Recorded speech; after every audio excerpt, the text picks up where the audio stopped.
వైలెన్స్తో కూడిన వైద్యం అవసరమా? మిమ్మల్ని కొట్టడానికి వచ్చింది ఎవరు? ఇంతకుముందు నేను కొట్టినాడు. ఓ, ఏం చేస్తుంటారు మీరు? మరి అంత గట్టిగా అడిగితే ఏం చెప్తాం? నువ్వేమనుకుంటున్నావు నా గురించి?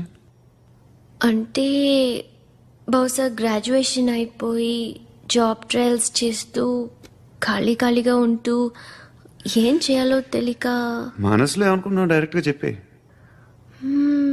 పని పాట లేని పోకిరి అనుకుంటా. కరెక్ట్, మనం అదే. ఖాళీగా ఉండే బదులు ఏదైనా పని చేసుకోవచ్చుగా. ఖాళీగా ఎవడున్నాడు? డబ్బులు ఇస్తే ఏమైనా చేస్తా. ఏదైనా అంటే?